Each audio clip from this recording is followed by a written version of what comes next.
the Jimmy Timmy Power Hour 2. This one also revolving around a theme. They really lean into it in this second one, which I really respect. I feel like the third one doesn't lean into the tone of it as much as this one. This one's whole central plot has to do with good luck and bad luck, having a Friday the 13th dance on both sides. There's definitely a better balance immediately with each of the characters, because instead of having to introduce them to the individual worlds for the first time, we actually get to see them in their natural habitat, like one after the other. Why is this stuff a different color than the others? Oh, that one was broken, so I fixed it using one of Jimmy's old lightning rods.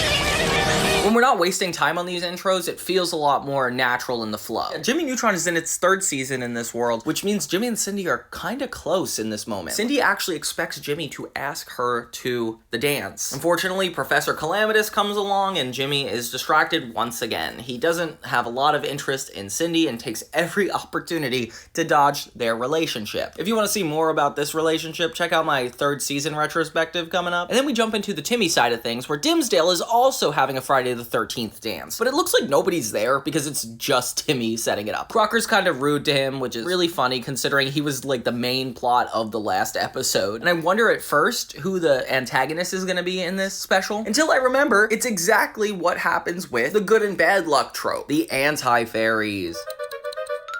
Spilled salt? Oh, that is very bad luck. Now, why are they more interesting than Crocker? I mean, Crocker is the central villain of the actual show, but I feel like incorporating the fairies to the next level is an extension of what they did in the first special, where Jimmy already couldn't believe that these computer viruses were taking over, and now this is gonna add so much more stakes, probably having him be so adverse to it. But let's keep watching. With Timmy not knowing who to ask to the dance, he decides to go to Retroville when he remembers Jimmy Neutron, and it's a really sweet throwback. No girl in the universe would date me. Wait a minute. Girl in this universe. He's so smart. You're so funny.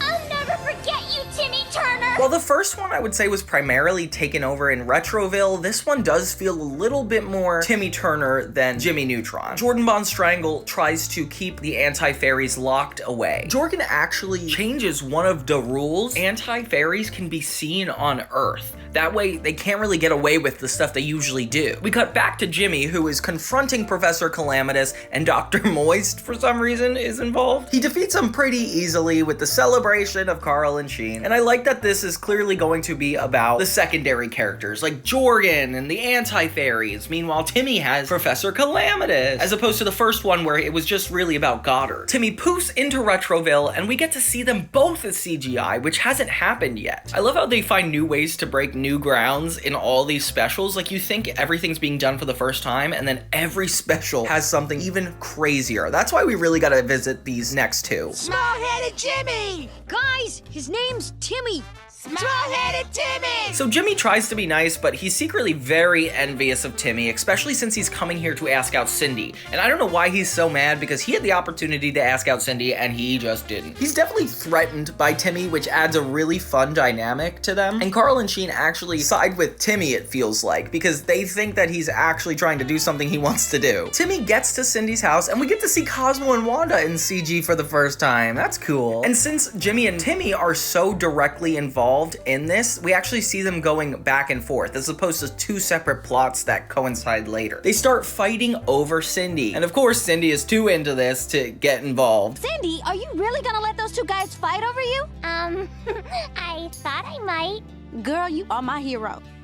Jimmy has to cover up the fact he keeps making wishes with the fact that he's a genius, and acts like every time he goes behind a tree he's inventing something, which is just downright ridiculous. But it is really cool when he ends up making a rocket that is the equivalent of Jimmy's, but different colors. I do wish they picked different colors though. Green and purple are pretty ugly. Professor Calamitous sees that Timmy is super angry at Jimmy and is like, oh, I should recruit this guy or work with this guy. And Jimmy notices that he has his computer programs with him, Cosmo and Wanda. He doesn't have a lot of affinity toward them, which is kind of depressing, because it's like, are you heartless, Jimmy? And after their fight literally ends up in catastrophe, Cindy ridicules Jimmy for pushing Timmy to the limit, which is kind of fair. Neutron, you boob! You almost got Timmy killed! Cindy, Timmy's not a genius. Oh, please. You're just jealous because he's way smarter than you. It's funny because Jimmy is so focused on trying to prove Timmy wrong, like having to do with his ego, that he wants to go to Dimsdale. He makes an entire invention that allows them to go into the 2D universe. And horrible timing, Professor Calamitous tries to break into his lab and notices this machine is just on in Jimmy's backyard. Real smart, Jimmy. Seeing all the Jimmy Neutron characters in the 2D setting is so disorienting, but Sheen is the only one that I'm like really uncomfortable with. It just looks like he doesn't have a nose. Look at me, I'm totally black. Carl's kind of funny though. He looks like a comic strip. And Cindy is the weirdest of them all. I feel like she's become a lot more ditzy in this universe. Maybe because we're not talking about sciencey stuff. She's focused on getting Timmy to show her his lab. And then we get that trope where the guy pretends to be somebody he's not to impress the girl. And it happened in the first special. I don't know how they did it again. He takes her to AJ's lab, which is kind of obvious. And she's basically like, okay, I'm ready for you to ask me to the dance. Meanwhile, Professor Calamitous makes his way into this universe, which is such a cool idea. I love that the villains are the ones making their way into the separate world. There must be something in Neutron's infinite storage cube that can help me find that big-toothed boy's flying helper. I wish the Anti-fairies got into Retroville somehow, because spoiler alert, they don't, but, you know, it's still kind of a cool concept. Timmy's dad recognizes Jimmy as Buzz Adams again, and just tries to get him to do a bunch of chores, which delays him from finding Timmy and Cindy, which is so funny. And he's just trying to find the perfect moment to ask her to the dance, but it's even harder because Carl Sheen and Libby are there to hang out with Timmy. Timmy wishes for Cosmo and Wanda to be gifted to Carl Sheen and Libby, which I can't foresee anything wrong going on there. Because that wish always works great. The kids just wish for a bunch of unnecessary things, and it's actually really funny to see these characters in such an outlandish style. I'm the Llama King! After Jimmy is finally able to stop doing all the chores, he finds his hypercube with a to-do list on it. Oh my gosh. And it's Professor Calamitous's. That is such a funny way of trying to figure out that he's in this universe. He literally left the most powerful invention with a note on it. Like, come on, Professor. Professor Calamitous causes so much chaos in town because he doesn't really know how it works that it all influences a bunch of bad luck. So black cats get out, and this attracts Anti-Cosmo. With Anti-Cosmo meeting Professor Calamitous, it gets even more wacky, with him using him to break out all the anti-fairies, which is surprisingly a lot easier than Jorgen made it set out to be. You can even see there's a lawn gnome in one of these cages with them. It's so funny. This the emergency release button? You bet! After Calamitous does this, Anti-Cosmo betrays him and locks him away. Fair enough. And just before Timmy's about to ask Cindy to the dance, the anti-fairies flood the Earth, and he is freaking out. Tomorrow will never come, making every day Friday the 13th! I guess Jimmy and Timmy both know this is an issue, because it's not always apparent that they need to be worried right away. And Jimmy is somebody who doesn't really know anything about the anti-fairies, but just sees this black hole in the sky coming down. I think you're right to be cautious. Meanwhile, at the prison, Jorgen is using Calamitous to get out of the cage that they're both trapped in now. These are two funny characters, like Jordan Von Strangle to be like the king of the fairies, the one who is protecting all of them and sets all the rules. He's kind of a good guy, but has an aggressive way of going about it. And then Calamitous, this antagonist with shrill intentions of hurting Jimmy Neutron, being stuck in the same cage is just so interesting. The anti-fairies end up circling the world so hard that it becomes Friday the 13th forever. So it's kind of up to Jimmy to figure it out. Even Timmy in his own universe doesn't really know what to do. So they look for Cosmo and Wanda to try to get their help, but they're still granting wishes for Carl, Sheen, and Libby. But now they're all like kind of aggravated because their wishes took it too far, which is funny because that's like a normal episode of Timmy Turner. And as Cosmo and Wanda are about to poof the anti-fairies away, it turns out it doesn't work. Surprise, surprise, that's never happened on that show before. Apparently they're interfering with their wands, which is kind of like Bluetooth, I guess, so they're kind of trapped. Timmy tells Jimmy that he's gonna take him to his lab, which is really Crocker's lab, and when he tries to like embarrass him in front of Cindy, like with the giant obvious posters that point to it not being his lab, he has some excuse for all of it. Does that explain that picture of you with a dart in it? And that sign that says, I hate Timmy? I have low self-esteem? They get a butterfly net, perfect for Timmy to explain that this is the only way to really capture fairies, and Jimmy is down. Suddenly bad luck is going off all around town, and Sheen, Carl, and Libby are trying to provoke even more to attract the fairies to come around. I'm ready! hiding under 100 ladders! That way they can use the butterfly net to capture every last one of them, which it eventually does work. He captures Anti-Cosmo and all the anti-fairies, with Cindy being super impressed with Timmy. Oh my god, Jimmy's mad. It's so funny because Cindy just like wants the chaos to happen, because Jimmy and Timmy like high five, they get along right after they defeat the anti-fairies, and just when we think it's about to be over, they start fighting over Cindy again, and who is gonna ask her to the dance. And this is kind of like the first special where they resolve the first villain pretty early on, and then there's still like 15 minutes left and another villain comes into play. And this one is actually the most interesting. I feel like Jimmy Timmy Power Hour 2 is definitely one of the strongest specials just because of this plotline alone. Jordan is about to save Timmy's world when Timmy accidentally uses the gene splicer to combine Jordan and Calamitous. Such an ugly combination of people, and it literally is just Jordan with Calamitus's head. But Calamitous is so smart that his brain kind of controls the body more than Jordan, which is definitely a problem. Why are you hitting yourself? He uses Jorgen's magic to go back to Retroville. And yeah, we have one more boss fight. So everybody heads back to Retroville where we see Jorgen, and seeing Jorgen Bulgy is really fun. Like, he looks so funny. He kind of reminds me a lot more of the Crimson Chin in this scenario. And while Calamitous looks normal, he is just so disorienting. They even capture Cindy, who is stuck in this bubble, as Calamitous tries to create this giant Big Bang bomb and destroy Retroville. So Jimmy and Timmy have to work together once again, and everything is at stake. They poof back into Retroville, where Jorgen and Calamitous are having a big ego battle, as well as battling with their bodies. You said you don't harm girls! Quite right. Jorgen, turn her into a goldfish. Sorry, blonde girl. The merger made him the boss of my body.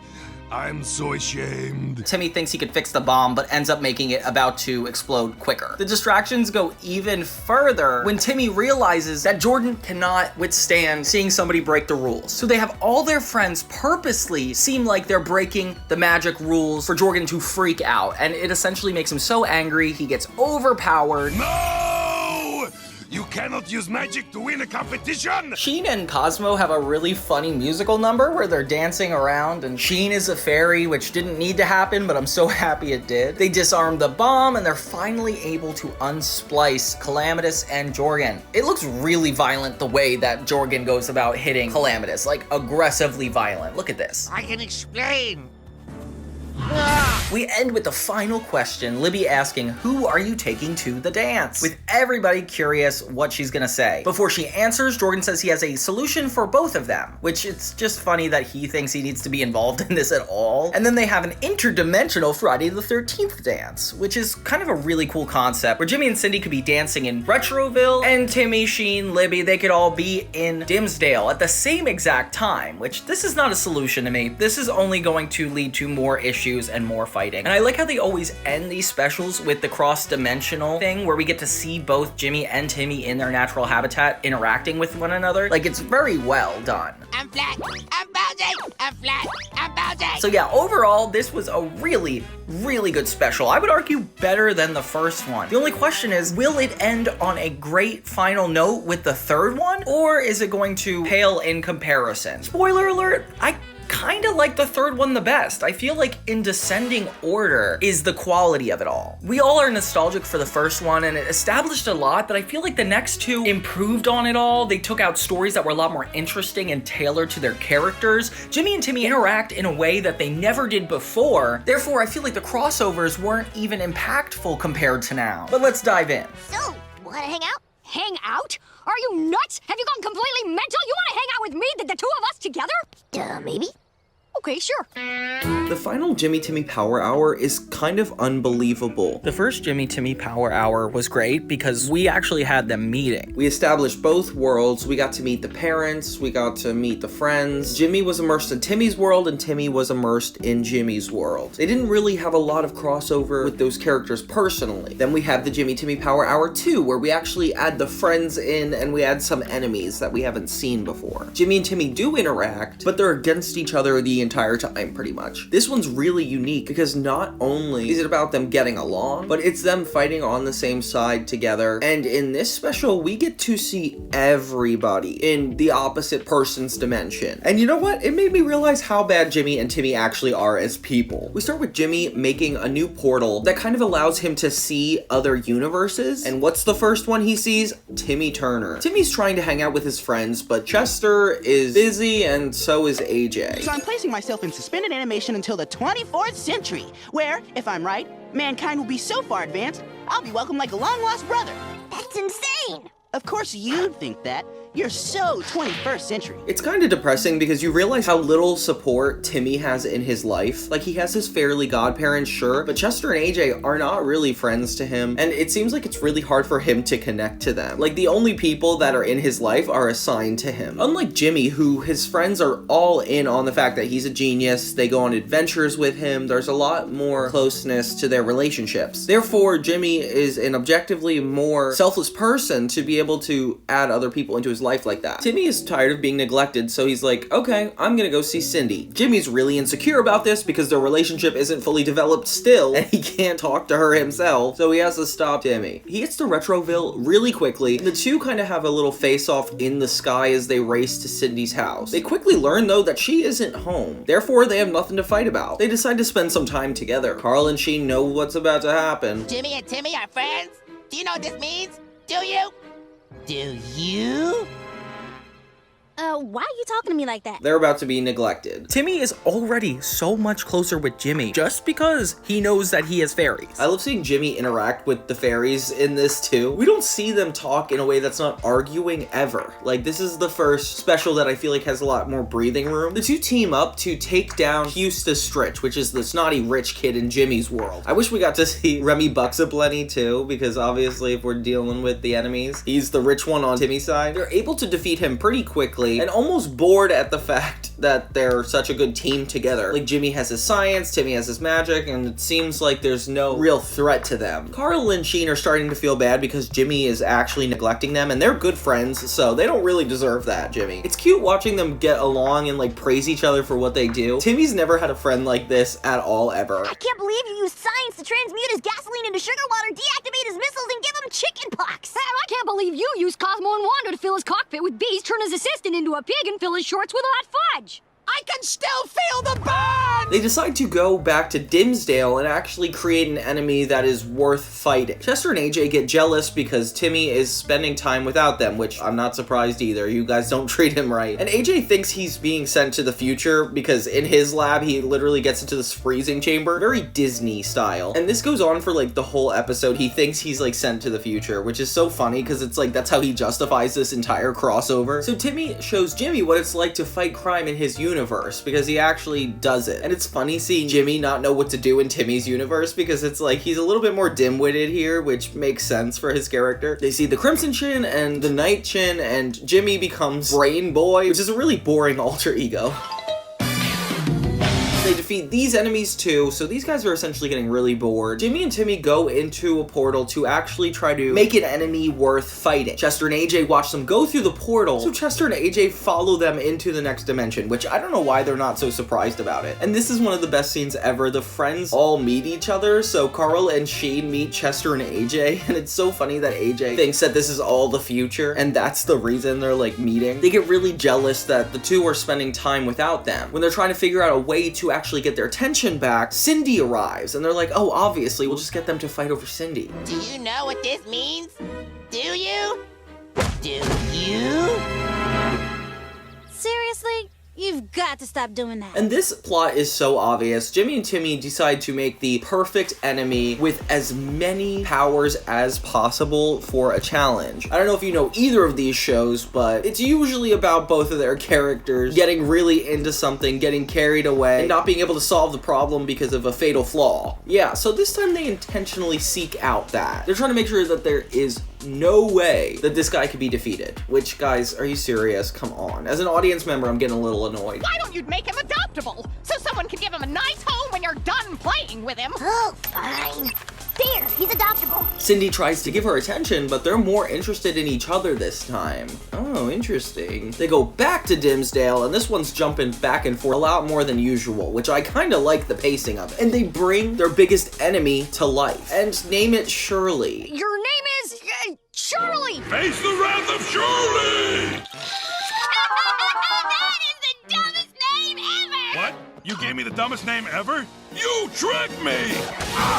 They clearly don't see this enemy as anything more than a simulation that will entertain them, but the fact that it has like real emotions and feelings make it a lot more interesting of an enemy. Like they give it all the evil traits that it could need, but since he doesn't feel like super negatively toward anybody, he doesn't have an urge to act evil. We must have been so busy giving him weapons and powers that we forgot to make him really evil. So Jimmy and Timmy actually get annoyed that he's not evil enough, which, guys, what do you want from life? Like, this is ridiculous. They're enablers to each other. The friends team up and head back to Dimsdale, and this is a really good B-plot. Like, I like that it's tying into what Jimmy and Timmy are doing, as opposed to, like, the first one, which didn't even have a B-plot at all. And I don't think the second one did either. Once Shirley realizes that he's being neglected by Jimmy and Timmy, and they don't care about him outside of just playing around with him, he actually does start to become evil. I'm the villain! Sworn enemy of Timmy and Jimmy! They're meeting me here in an hour! Ha! Fat chance! It's only a matter of time before Neutron and Turner toss you aside like they did us. Which is really sad that they had to have a real experience with this guy, neglecting him to a point where he actually wants to harm them to do evil things. These guys are terrible. So yeah, he starts attacking them, and they start to think it's really cool. And I'm like, guys, he's talking about how you neglected them as his parents and creators, and they're just like, whoa, this guy's awesome. They're like bullying him at this point. So he goes full force to turn on them, and they become superheroes themselves. He says he wants to take away the things that make them special, like taking away Jimmy's genius, which is kind of a dark revenge plot, but I mean, I think he's owed this at this point. And they start to genuinely worry that this guy could be a threat, which took forever. The guy takes his genius and is super smart now. Logic ebbing away. Sudden urge to make clamshell art. It reminds me of that episode where he made himself like really loopy and silly, which is such a classic episode, and I like that we kind of get a little reference to that here. So Timmy is the only one that's smart enough to know what's really going on, and Jimmy is just no help. Which I would be concerned because Timmy is not a reliable person. He tries to warn their friends that he needs their help, but they already hate him because they ditched him. Jimmy and Timmy are just so neglectful in this episode and are surprised when people don't want to just deal with it. Shirley went away to Retroville, and he looks a little bit more unnatural in the Retroville universe. Like, I feel like they should have just made him a little bit darker in terms of the blue. Like, there's something disorienting about seeing him walking around the streets. He starts to destroy Retroville, which is really concerning, and capture Cosmo and Wanda. But it looks like there's a lot at stake as he literally has a gaping hole take over both of their realities. I don't love the animation for this giant void, but he takes aspects of different universes and throws it all into this empty white void. And it's more on the verge of Timmy's animation, I would say. Hey look, honey, I've lost weight! Because apparently Shirley is trying to recreate the entire universe to be his own. And we finally get to see all of Retroville in Timmy's universe, which is so cool. Like, seeing Hugh and Judy did not need to happen, but it's so funny. Hugh keeps his humor, and I love that. And they even meet Timmy's parents. Like, this crossover just has everything that we've always wanted before and just throws it all together. So Jimmy and Timmy really can't defeat this guy, with Jimmy not being smart and Timmy not having Cosmo and Wanda, and all their friends essentially not liking them anymore. They get stuck to a fridge like refrigerator magnets. The friends actually befriend Shirley and don't treat him like a jerk, so he doesn't hurt them. Which is funny because it's like this enemy is actually a pretty good person. He's just being neglected by so many people at once. You guys have about 2 days to live. Enjoy yourselves. Have a blast! Oh, and here's a portal in case you want to save yourselves and hang with me. And it's so funny, he's playing solitaire with the characters and knocks them over like dominoes. So it's up to the friends to be able to distract Shirley for long enough that they could capture him with a butterfly net to stop the fairy ability. All the friends get to come through for Timmy and Jimmy, and they get their powers back, both Cosmo and Wanda and Jimmy's smarts, and are able to defeat him a lot easier. But I'm not really sure who the hero is here. Like, I feel like Jimmy and Timmy are so disrespectful, they must be villains in this scenario. Like, this poor guy is just trying to make his way in the world, and he just wants the approval of his two fathers, but they're from different universes. The ending feels a lot more Timmy Turner than Jimmy Neutron, with just a really short tag of everybody celebrating after they had won the situation. And it feels like they're about to be like in each other's world a lot more often, which would make such an interesting show. With Shirley starting his own pizza place. No! Get out! I love those crazy kids! This is considered one of the last productions of Jimmy Neutron in general, which is really sad. Like, I hate that this is the way they had to go under the shadow of Timmy Turner, but all around, like, the emotional arcs of this episode with not only the friends, but Jimmy and Timmy's relationship to this giant enemy that they want to create is just such a good premise, and it reflects both shows, like something that would be done on both shows, but they managed to have each other be a part of it, losing their fairies and neglecting everybody in their lives. Like, it's them head on facing all of their issues with the help of each other, which makes it a lot more wholesome. I like seeing Jimmy and Timmy have a lot of stakes in their own universes, and this special just throws in everything we've never seen before in a way that is just unforgettable to me. I can't believe how much flack I'm gonna get for saying the Jimmy Timmy Power Hour 3 is one of the best, but it's just so good. Like, the Jimmy Timmy Power Hour 2 was definitely better than 1. Like, it gave us a lot more conflict, introduced a lot more characters, but this is them throwing everything at the wall. And I feel like in a universe where this was the only Jimmy Timmy Power Hour, that might not have even been as strong. Like, I think the trilogy working as an entire one crossover is what makes it so good. Like, we keep thinking the Jimmy Timmy Power Hour, the first one, is the best, but we forget that all of them kind of have a little bit of zest to them. I wish they released all of them together, back to back, kind of like they did with Wishology, which was not as good. That special from Fairly Odd Parents, where it was like a 3-hour movie, like 3 specials back to back. One, I don't know how they did that, but it would have been a lot cooler in this context. Overall, this is like one of the best series I've ever seen. Like, being such a limited time TV event makes it super special. That's what it is. It is the best special I've ever seen. We've had some really good episodes that are 2-parters, 3-parters even, for both shows, like Channel Chasers or Jet Fusion, even Win, Lose, Kaboom on Jimmy's side and Aber Catastrophe on Timmy's side, but this is really unique and special. And even though they split the attention between Jimmy and Timmy, I feel like there was just enough time for everybody. It feels like you're really watching both shows, and things that are really important are happening in both of them because of each other. You can trust a fudge head! But what do you guys think? Is the second one your favorite? Do you like Jorgen and Professor Calamitus's combination? Or maybe you like the first one with Goddard and Mr. Crocker taking the forefront of the entire special? For me personally, I'm liking the Jerkinator. I like that Timmy and Jimmy get to create something together, and with the best friends not being on their side the whole time, it adds like an emotional layer that